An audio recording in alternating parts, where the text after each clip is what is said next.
Right, I think we can go ahead and get started. Hi, everyone, and welcome to SingleStore's Turbocharge Your Open Source Database webinar. My name is Matt Brown, and I'll be moderating today's session. Before we begin, just a few logistical reminders. Today's discussion is being recorded, and you're currently in listen-only mode. You can submit questions throughout the discussion using the questions functionality in the lower right-hand corner of your console. We will answer everyone's questions at the end of each session. After today's webinar, you will receive a follow-up email with a link to the recording. If you wish to contact us, please email us at team@singlestore.com. Let me introduce our speakers for today. Praveen Das is the co-founder and head of product at Factors.ai. Praveen is on a mission to simplify analytics across marketing and product verticals with a product that leverages machine learning to identify patterns for end users. Dominic Ravita is the VP of Product Marketing at SingleStore. He has 30 years of experience in data infrastructure technology, and he's very knowledgeable about the cloud data evolution that's been unfolding over the past few years. Sarang Tripathi is the Director of Solutions Engineering at SingleStore.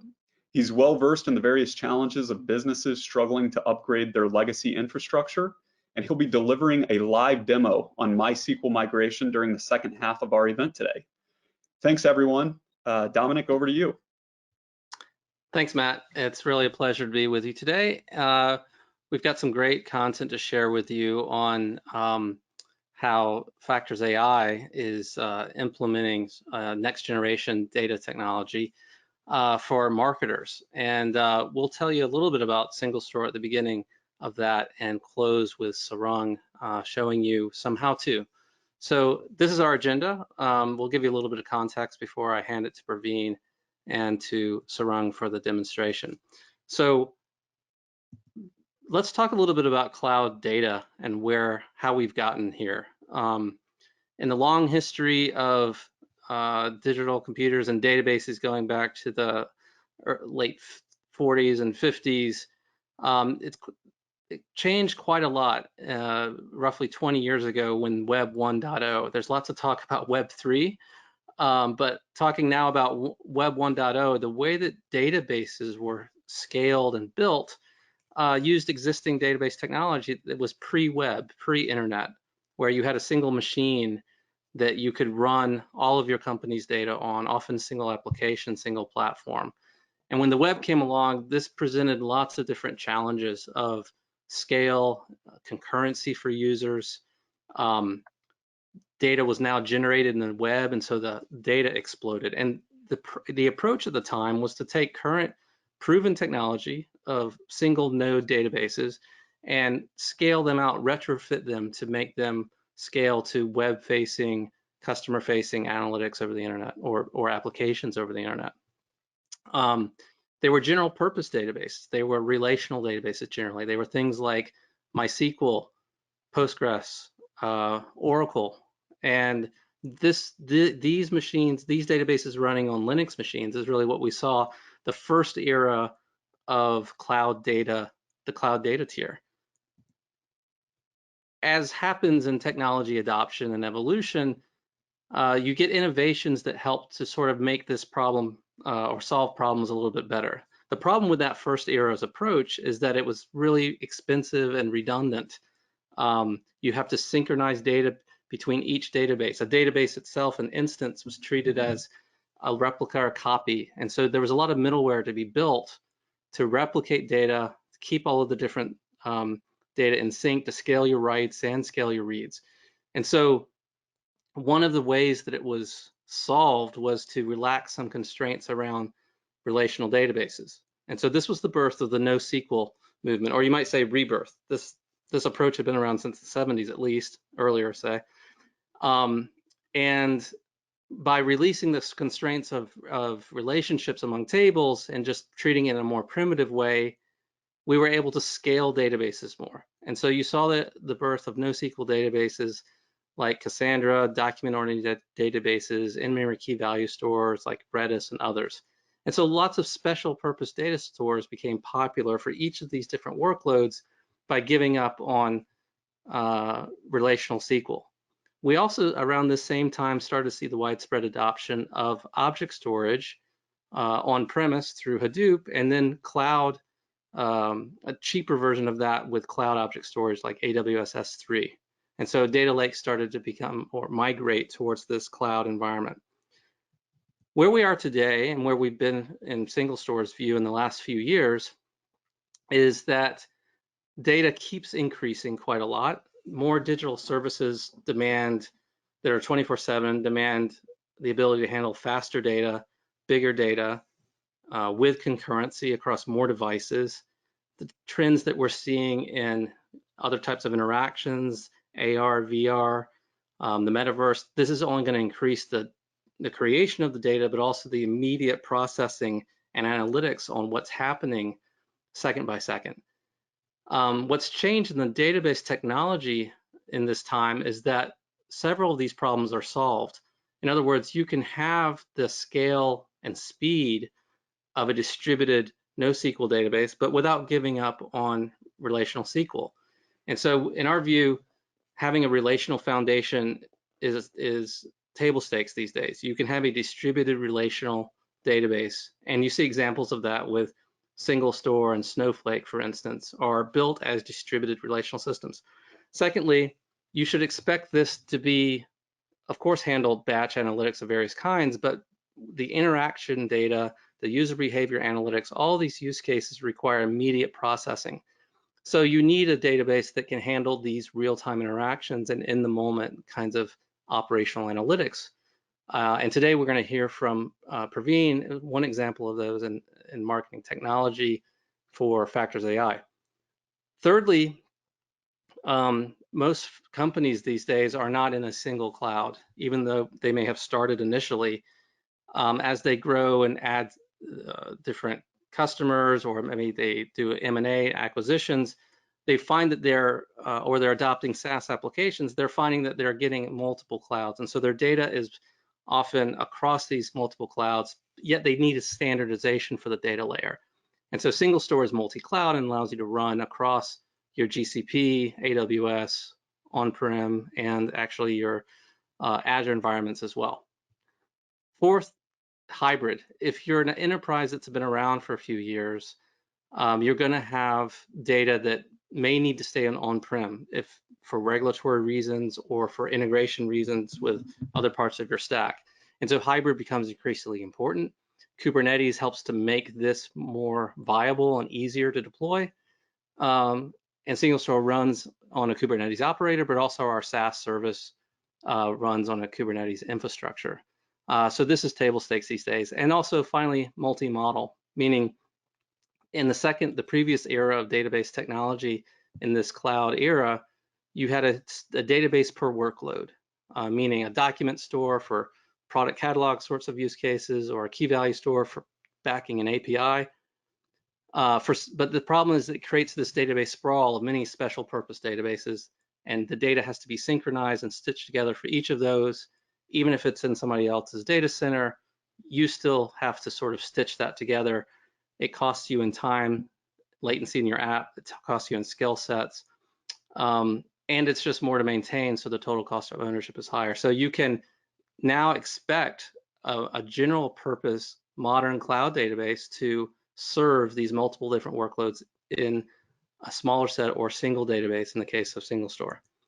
So where we are today is we're here to talk about a little bit about how SingleStore does this for marketing use cases. But before we get into that, I want to sort of share a little bit about what are the challenges in that first era database in particular. So first, the pluses.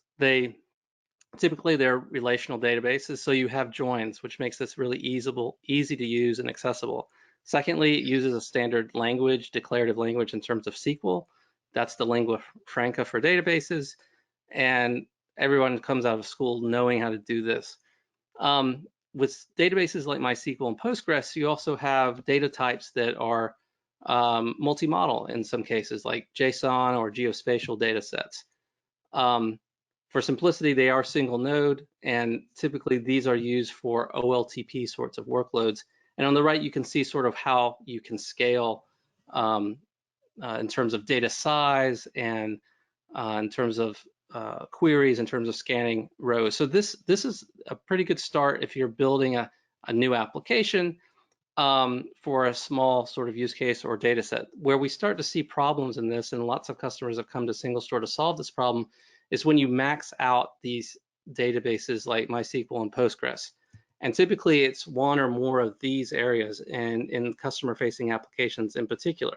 So just looking at scalability, once you start to need to do analytics on those transactions in MySQL, Postgres, you'll find that it's not optimized for workloads like that. It's a row store. It's also not in memory, meaning that the working set has to, it's a small working set and it can't process the whole working set in distributed memory. Data size can be a problem in terms of query speeds, the way scans are done, etc. Data ingestion is not built for modern distributed data sources like Kafka and Spark. Secondly, the data access, or how available is this data to your customer-facing app, whether it's through your web SaaS interface or through APIs or both in many cases. So it creates a degree of concurrency of access to the data, which gets bottlenecked at the data tier, bottlenecked in that single node database. There are ways to try to scale that out using sharded versions of these, but at a higher cost. It requires more cloud compute resources. So it's more expensive to do this if you're using a RDS or some other cloud service to do this.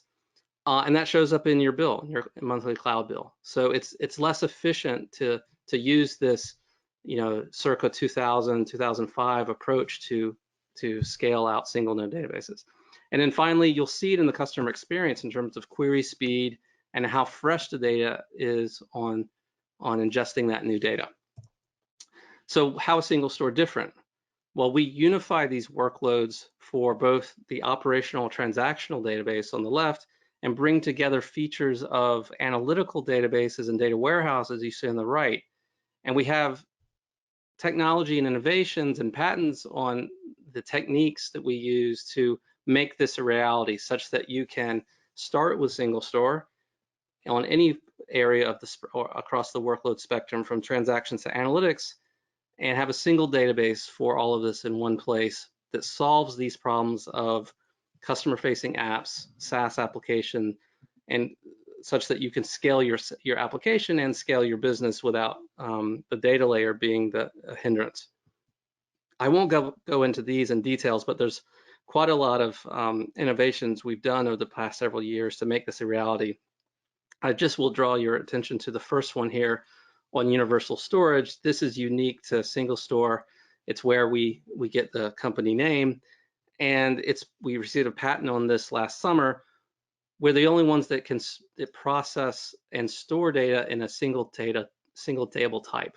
I encourage you to read up about it, but for the developer, it makes this very simple. When you write your data, you don't have to ETL it into a separate external store or have external aggregation jobs to do the work to scale out your analytics. You can do all of the transactional analytics in a single place, and universal storage is one of the innovations that helps make this a reality. SingleStore has integrations with lots of modern data sources, and you see those on the left for real-time and batch. Kafka, Spark are often the data sources we're using, but if you have batch data from files or objects on-prem in Hadoop or in the cloud with S3 and other object stores, you can load those directly. As I said before, we run all these multiple cloud environments, and we can process data of various data models and data types, multi-cloud, across relational, key value document, geospatial, full text search. We're MySQL Wire Protocol compatible, so you can hook us up to any of your favorite SQL IDEs or BI tools, or use one of our custom connectors for your tool of choice. The way that customers adopt us is typically one of three ways. Either they're building a new app and they start with SingleStore, or they're augmenting an existing app, adding SingleStore to the transactional database, or adding us to a data warehouse. And then finally, modernizing, where it's a full-scale replacement. And these three examples are examples of customers who have started at various points, either in replacing or adding to their environment. And all they have in common is they're all solving this same kind of real-time transactions with analytics for a customer-facing app, where customer experience is a key business driver to making the choice for SingleStore. It also came with lots of benefits in terms of cost savings and better efficiencies. And you can read more about these on our website at singlestore.com/customers. And so with that, I'd like to hand it to Praveen to talk about Factors AI and their journey. And with that, Praveen, the floor is yours. Hi, thanks, Dominic. Hi, everyone. It's a pleasure to be here. Just by the way of introduction, so I'm one of the founders of Factors.ai, and I head up product management at Factors, as well as customer experience as well. About Factors, we are a 2-year-old marketing analytics SaaS product. We serve around 35 customers in North America and Asia, and we've been growing quite rapidly over the last 6 to 8 months. Yeah. So about marketing analytics, so just to kind of set some context, so marketing is the primary source of nonlinear growth for most technology companies. By that I mean SaaS companies as well as infrastructure companies as well. Marketing budgets typically range from around 15 to 30% of revenue in these organizations, and they are invested in a portfolio of activities with different objectives, right? Like building a brand, generating demand, product launches, feature launches, how do you kind of promote that, etc. Right? So essentially, marketing is investing at least like 20 to 30% of the overall revenue pie. Analytics drives campaign optimization, website personalization, ROI on content investments, and improves the customer experience overall in these organizations, right? And faster self-serve analytics essentially adds leverage to the marketing teams of these companies and helps them magnify their impact, right? So they're investing 20% of your revenue. How do you help them magnify their impact? By making data-driven decisions, and that's where Factors comes in as a very modern, self-serve and fast analytics application. So we are an end-to-end marketing analytics solution. So we bring together or bundle 4 different offerings within our product. So at the first level, we are a marketing-specific BI layer. So you can track all your key metrics, set targets against those key metrics, and monitor them by dimensions, right? So think of it like how many leads did I generate yesterday? Break that down by region. Break that down by source. What was my target? How am I doing well? So just track all your marketing KPIs. The second bit that we also support is customer journey analysis or funnel analysis. So essentially, kind of look at how are customers moving through your website? What's the experience? Where do they drop off? What content helps them convert faster? And so on and so forth, right? So customer journey analysis is another sort of capability within our product. Third is multitask attribution. So essentially answering that question of what are the campaigns that marketing team is running, which helps drive very high quality leads, opportunities, and revenue, right? So all the way from investments to connecting that to pipeline and revenue. So that's the sort of third capability. And the fourth one is automated analysis. So we have a proprietary AI engine which we have developed over the last 2 years. Essentially, it tracks all your marketing metrics. It helps you identify anomalies and root causes, and also gets alerts which you can then push into systems of activation like Slack and others, right? Most of our customers are in the B2B space, and a few of them are kind of showcased here for your reference. So what we do essentially is, as I mentioned, purpose built for the marketing team. So all our integrations in terms of sources are marketing related data sets.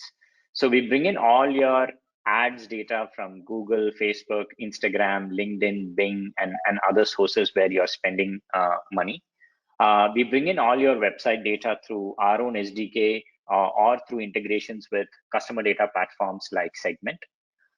We have very robust integrations with CRMs like Salesforce and HubSpot. So we are able to bring in the objects like leads, contacts, accounts, opportunity from Salesforce and HubSpot into our product. And likewise with marketing automation platforms and chatbots like Intercom and Drift, right? Once all of this data comes into Factors, we intelligently stitch that data together. So we can kind of join all these objects and build that sort of story which a marketing team wants to look at. So if you had to kind of directly analyze this in these source systems, it would be quite complex because each of them is essentially like a different sort of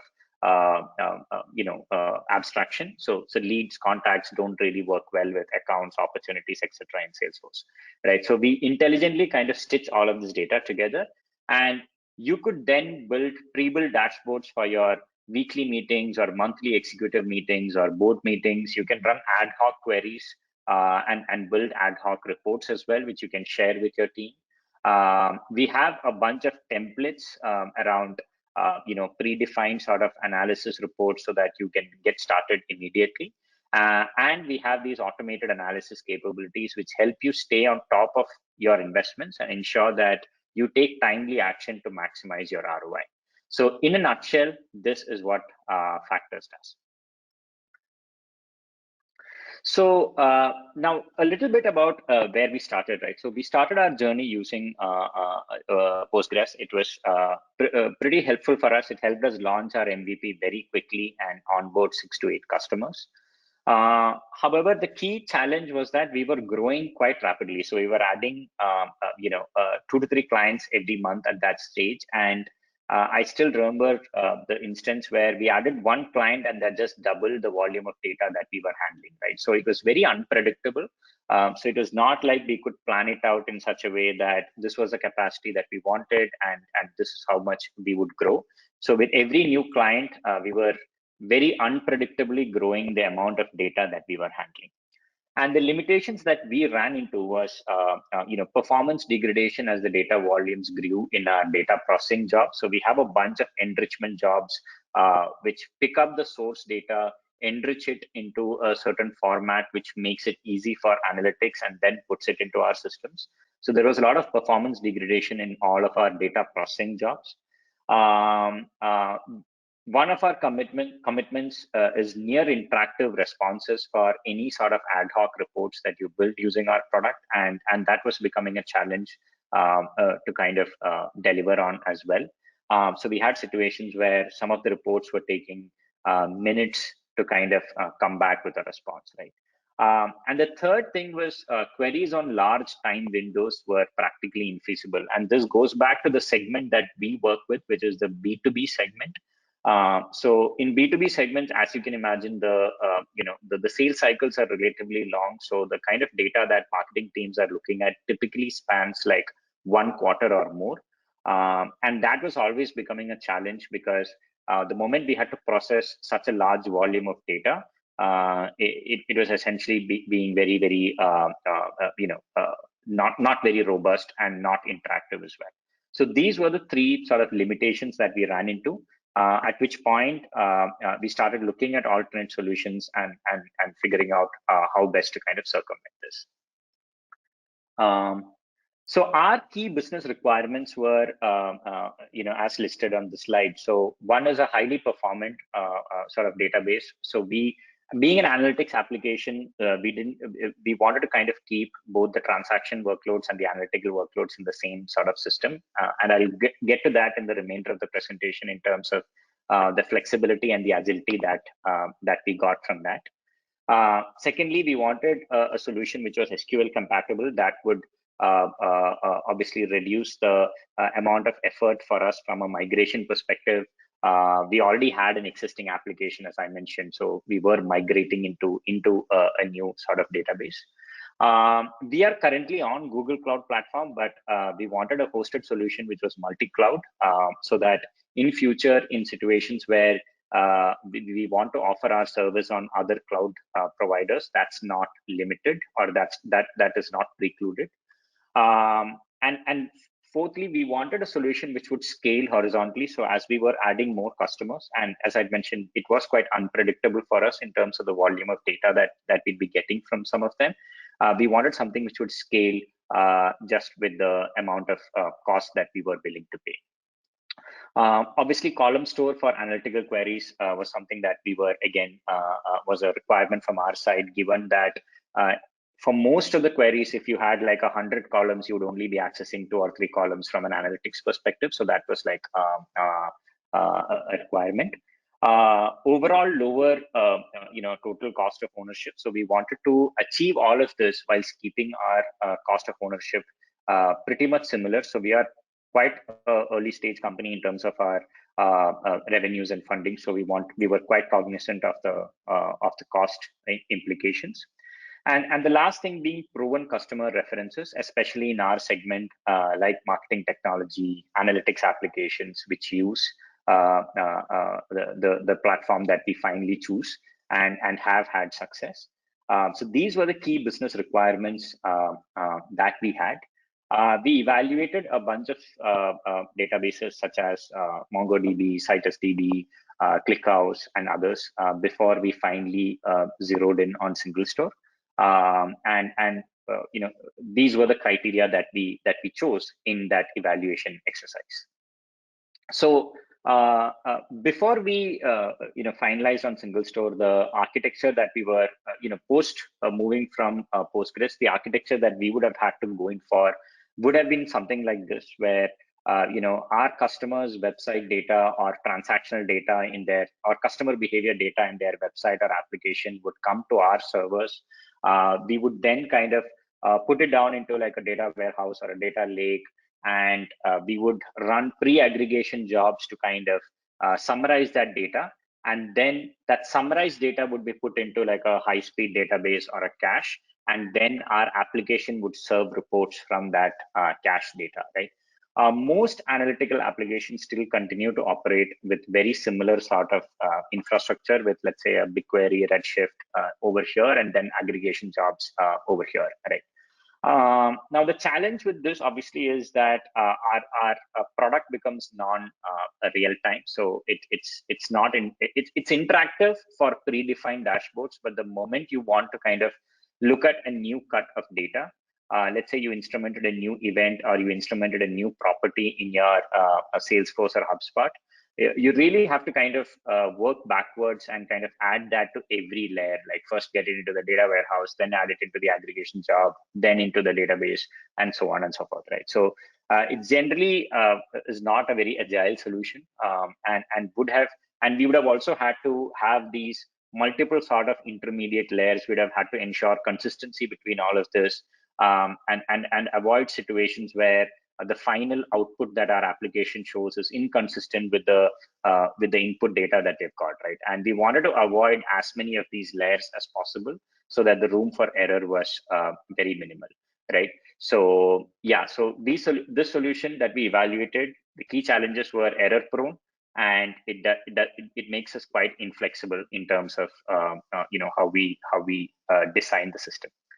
With SingleStore, we were able to kind of completely move away from this. So we put in all of the data that we get, be it from Salesforce, HubSpot, website events, app events. So like we have clients who have close to like 1 million users visiting their website on a daily basis, right? We are able to take that volume of data and put it into SingleStore directly.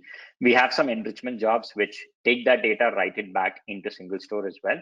And our application in real time queries the database and gets back results in real time as well. So this has given us far more agility. We were able to avoid two data stores and all of the issues that come with that. And we were also able to avoid layers like aggregation jobs, and that itself would have been, many such aggregation jobs as we wanted to support more sort of analytical views. So we were able to completely avoid all of that, right? And as Dominic had mentioned, we leverage a lot of capabilities from SingleStore around, just keeping metrics and dimensions for some of the data sources vis-a-vis for some of the others, keeping like JSON columns with a lot of data over there as well. So we leverage all of those capabilities from SingleStore.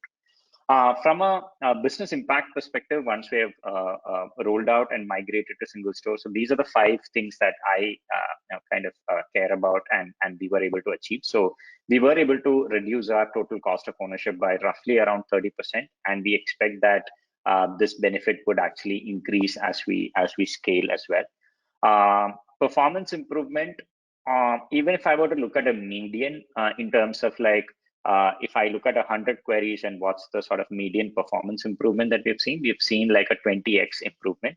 For some of the queries that run into like that performance improvement specifically runs into like 100x plus, right? And here I'm not looking at just like project a few columns and then do breakdowns. So we support very complex funnel queries with breakdowns and filters, and we've seen sort of equal performance improvement for all kinds of reports that our customers can build.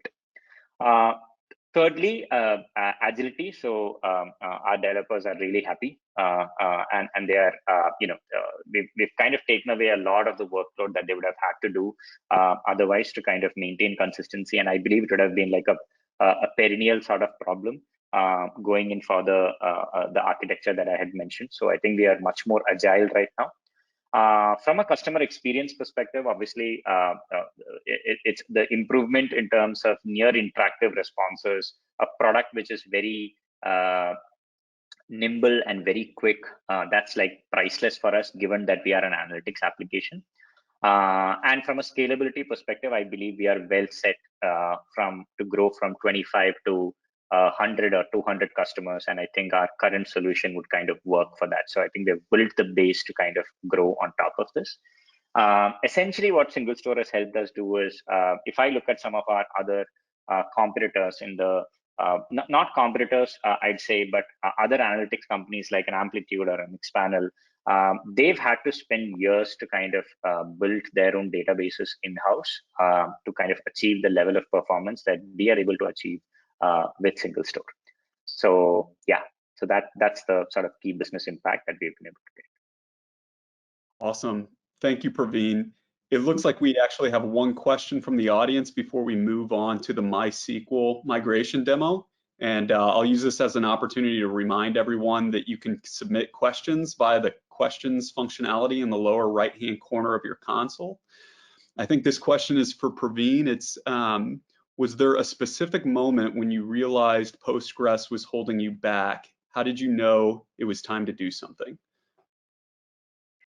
Yeah, so as I mentioned, so we are roughly like a 2-year-old company. For the first 1 year, we were actually building our product, and we opened up for customers towards May of last year. I think for the first 3-4 months, we were fine. We were onboarding customers who had relatively low volume of data, and our application was performing quite well. They were actually happy.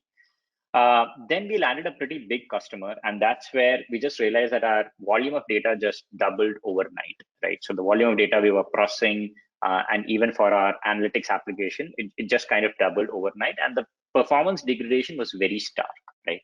And that was when we actually, so this was not something we planned very well in advance. It just happened so in our application that customers were actually experiencing this problem and highlighting that to us. And obviously, we try to solve it through solutions like sharding, adding more sort of infrastructure, etc.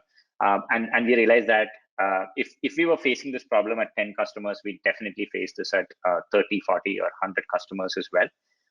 So that was the point at which we decided to kind of double down and migrate to a different solution. Makes sense. One other question I see, can you touch on why you ruled out some of the other options or candidates that you had been considering? Yeah, so I think without going into like specifics of each application, I think for us, the main criteria was because we already had our analytical system set up on a SQL-based solution. So SQL compatibility was one primary constraint for us. Second constraint, as I said, was a multi-cloud solution. So there was one other partner we evaluated, and we thought their solution was quite performant as well. but we were not clear whether that solution would be available in a cloud neutral way going forward. So that was one sort of deal breaker for us. And the third thing was we wanted to keep our own applications, transactional databases, and our analytical workloads in the same system. So a place where we could use row stores, column stores for various tables as per our wish, and it would all be sort of in the same sort of database. So that was another sort of requirement from our side. So these were 3-4 of the constraints, and when we evaluated each of those candidates that we had picked up, for one or many of these constraints, we were not able to kind of find another solution, and that's how we finalized on SingleStore. Makes sense. Looks like 2 more questions have come in here. The first is, what analytical or reporting tool did you use, e.g. Tableau? How is the performance? So Tableau essentially would operate along the lines of what I mentioned as, you'd put down all of your data into like a data warehouse, like a BigQuery, Redshift, one of those, and then you'd create a cube on top of that data, and then you'd push that into a BI layer like a Power BI, Looker, any one of those solutions, right? So they wouldn't have the underlying raw data. They'd have like a summarized cube or a view, which is exposed for analytics. That makes them performant, but the challenge that comes with that is anytime you have to kind of propagate a new event or a new field or a new property that you have added from your source systems into your Tableau dashboards, that essentially becomes raise a developer request to like a developer to change all of these aggregation jobs and then further push that into the Power BI visualization drive, right? It typically takes like weeks to kind of get that done in most companies, including the companies that I've worked at in the past. What we do hence is, rather than actually kind of having these various layers in between, we take the source data directly, put that into our product. And when you're running queries on the underlying source data, right? So you're looking at actual user level, account level records, which you then kind of summarize on the fly. So essentially we do aggregations when we read. We do not pre-aggregate and keep the data or store the data, right? So because we are doing all the aggregations when we are actually reading the data, it gives us a lot of flexibility to introduce new aggregation functions. All the properties that you have seamlessly flow into the product, and it is like a very delightful sort of analytical experience. Awesome. One more question, or actually maybe 2. I'm not sure if this one is maybe for Dominic, maybe for Praveen. It says, hello, you mentioned that in a SingleStore database, a single table could be used to handle efficiently both OLTP and OLAP queries. Wonder, what does that mean from a storage usage perspective? Does it keep 2 copies of the same data, e.g. one in row and another in column format? I let Dominic Yeah, take this sure. question. I can take that.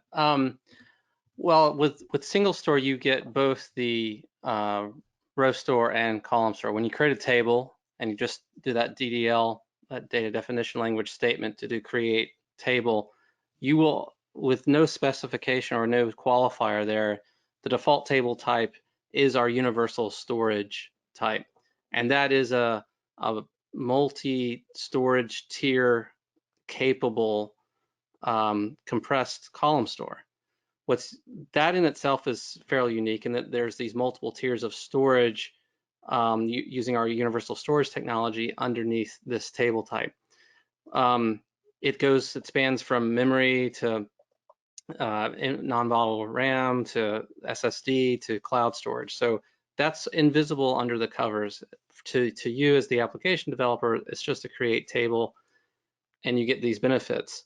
Now, what gives you performance for these kinds of transactional use cases on what is, a compressed column store, which you would think that's an oxymoron, is that we ingest real-time transactional data, say from streaming data ingestion sources like Spark and Kafka, or you're ingesting objects from S3, for instance, in AWS.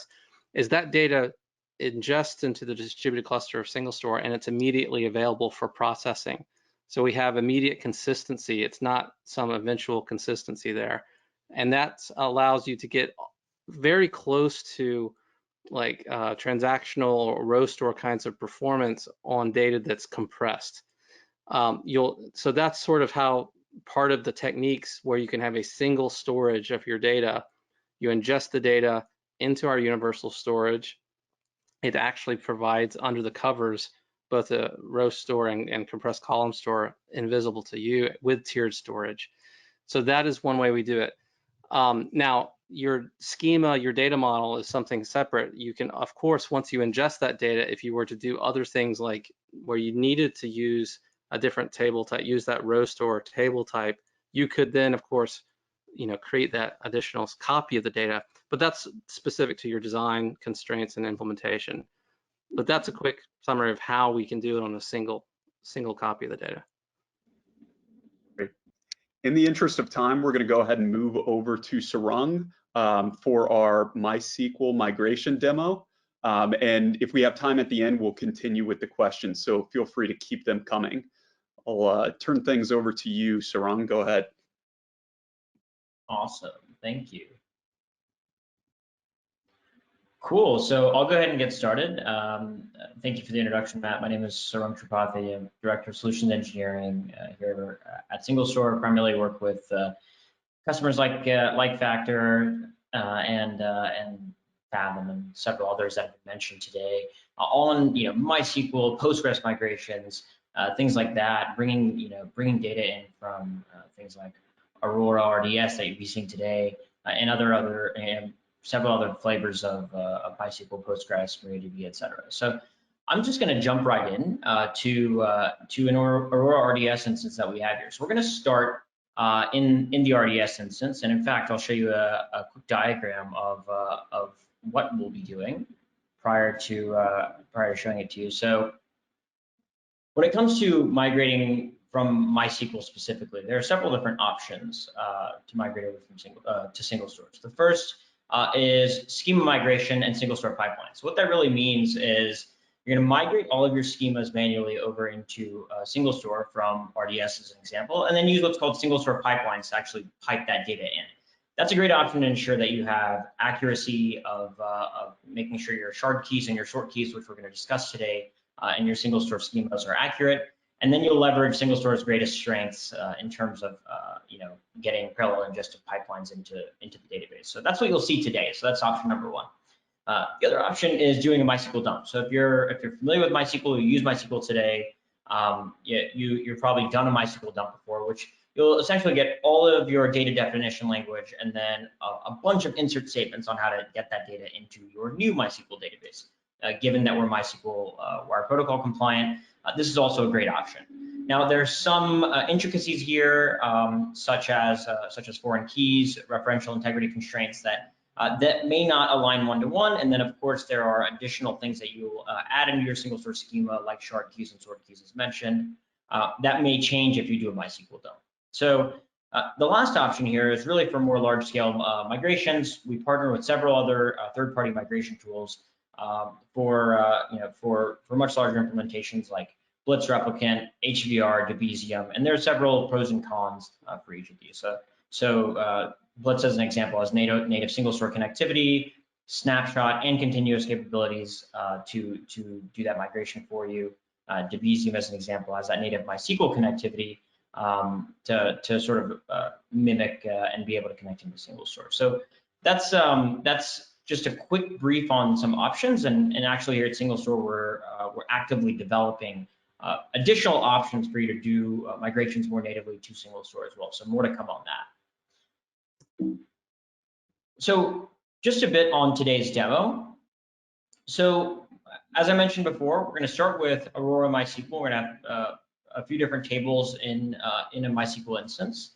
And then what we're going to do, as I mentioned, is export those schemas on their own, and then export the data on its own. So I have two separate paths here. So the data is going to go to S3, and we're going to actually review those schemas, add shard keys and sort keys, which are specifics to distributed database systems, which I will explain here during the demo. And then we'll take that data itself and export that into S3, and then pipe that into into SingleStore simply with a simple SQL command. So we'll do that, and then we'll have the data in SingleStore, and then I'll showcase a few transactional queries, analytical queries, and even geospatial queries within SingleStore. So just a quick preview into what you're going to see today. We'll do some simple selects out of Aurora. We'll get it into S3, and then we'll pipeline that into SingleStore's managed service. So without further ado, I will dive right in. So I'm going to start by, I've created some tables here. So I have a database, which is a package delivery service database. So if you can imagine what a package delivery service would have in their tables would be locations, geography reference tables, package data, scan data, things like that. So I've created some tables here. First, location, which has a primary key of location ID, geography, which has a primary key of location ID, and a few more tables on the scans and packages as well. So let's just take a look at these tables real quick. I'm going to do a count from location. You can see I have 7 locations, pretty straightforward table, and geography corresponds the same. But once I get to package, you'll see that we're going to be analyzing or migrating 1 million unique packages worth of data here today. And then the scans that correspond to those packages are about 7.3 million scans. So the goal here will be to get all of that data out of Aurora RDS and into SingleStore as fast as we can. So as you can see here, there's we'll do a quick query on the scan data. So you see we have several scans on unique packages, things like that. So I'm just going to start by starting to get this data out into S3. So I just do a select into out file format CSV. SingleStore can take in CSVs very easily, so we're gonna do that to start. So you can see here in the bottom right, 7 rows affected, so 7 rows have been written. I'm just gonna go ahead and do this for the rest as well. Should be pretty straightforward. Another 7 rows have been exported out of our RDS. And now I'm gonna do my scans table, which scans with 7 million records, so that might take 10 to 15 seconds or so. But all that data is gonna get exported into S3. Okay, it looks like it happened in 10 seconds. So that's great. So my biggest table is now out of RDS. So I'm going to do my packages table now. And my package table, hopefully, just in a second and a half, I've gotten all of this data out of RDS. And now let's jump into the SingleStore side and get that data in. All righty. So now I'm in the SingleStore customer portal. So what you're looking at here is the SQL editor within our managed service. So this gives you the ability to query anything within your databases that you have within our managed service.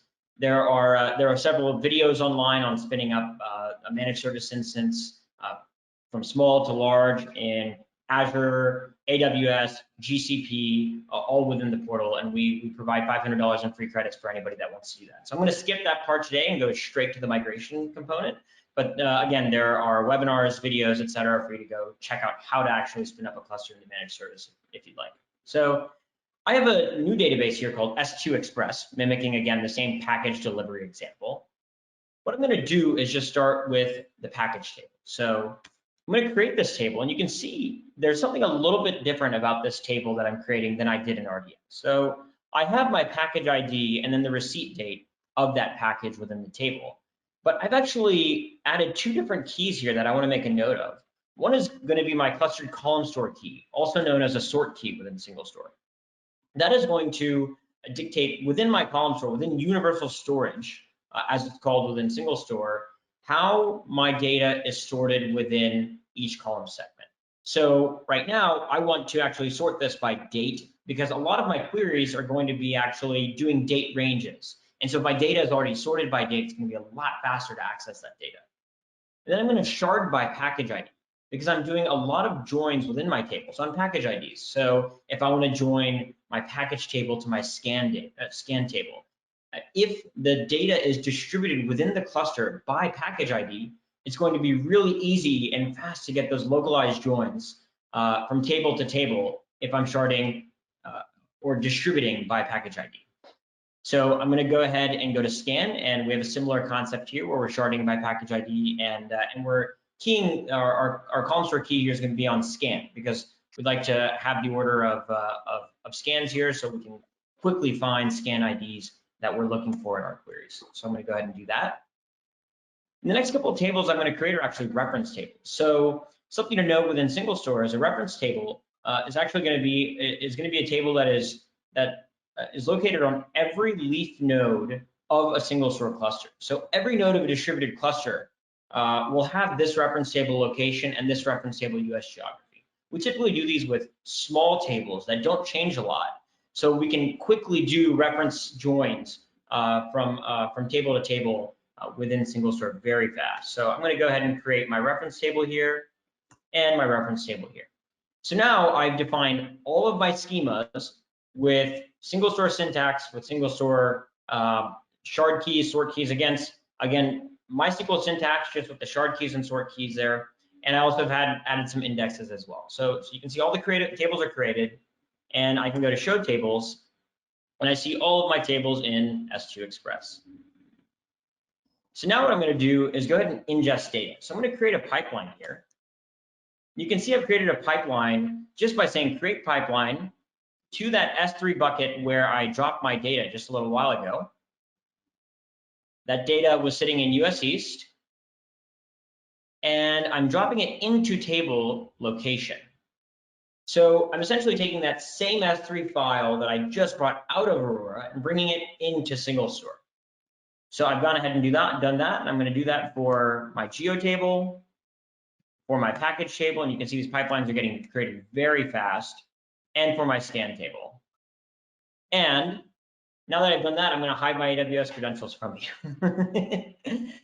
So I've created all of my pipelines, and I can do a quick query into my information schema and see all of these pipelines files that have been created. So what you'll see here is that I have 4 pipelines from 4 unique tables that I just have established. So now these pipelines are listening, ready to listen from all those files that I just put in S3 from Aurora. And it says unloaded here. So it shows me the file size that it's going to go grab from S3, but it's unloaded. So data is actually not in yet. What I'm going to do is just start with my scans table and test the pipeline out and make sure that that data is mapping appropriately. So it's just going to take 10 records and map them and see if that works out.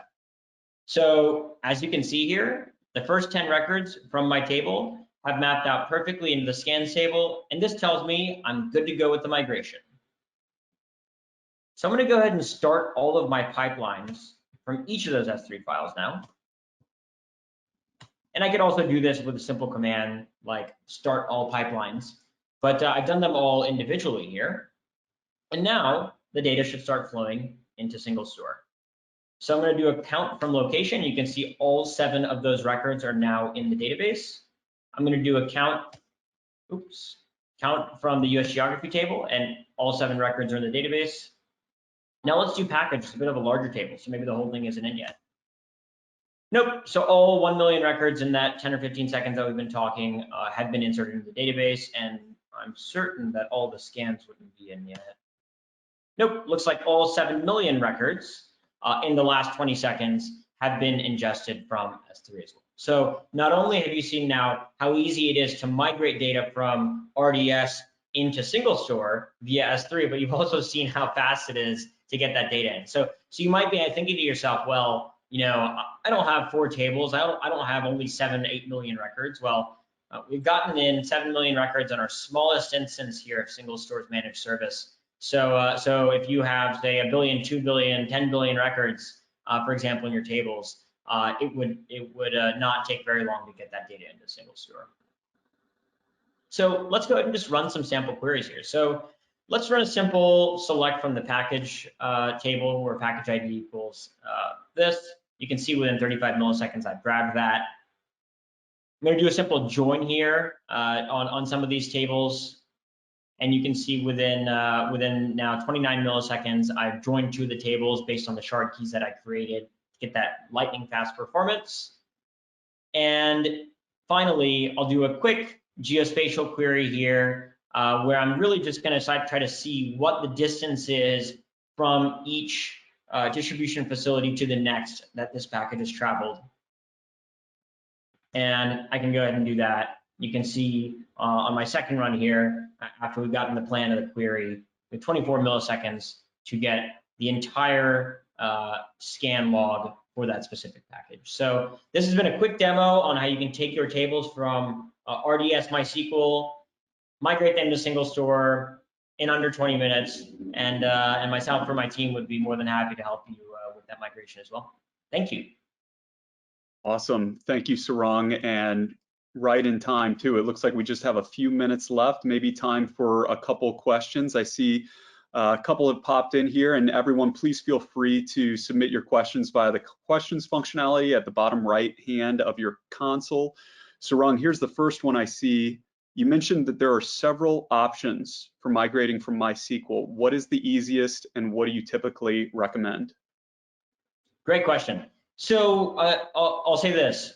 The example that you saw today for small to medium-sized implementations, I would say of creating, manually taking your tables, adding the shard keys, adding the sort keys, then doing pipelines.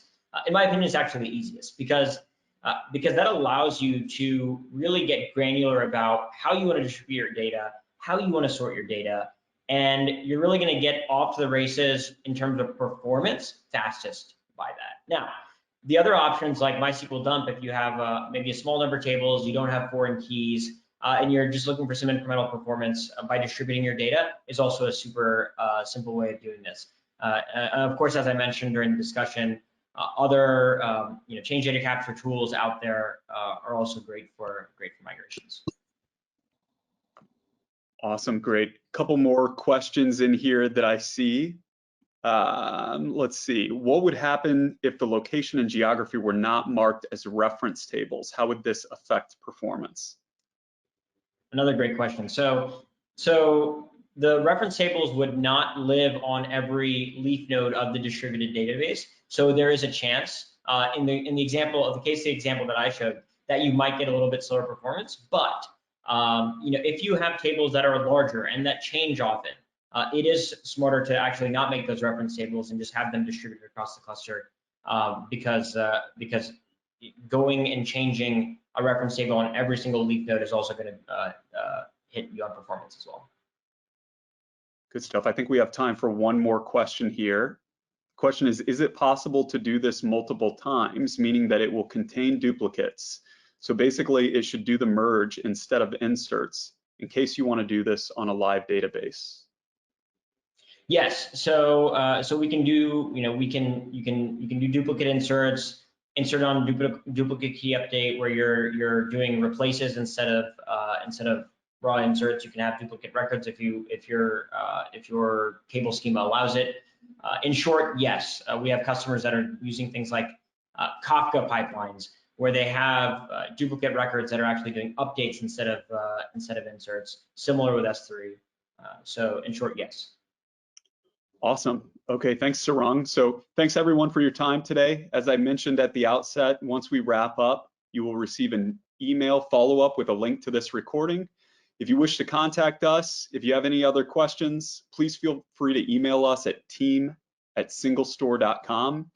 Thanks again for attending and have a great week.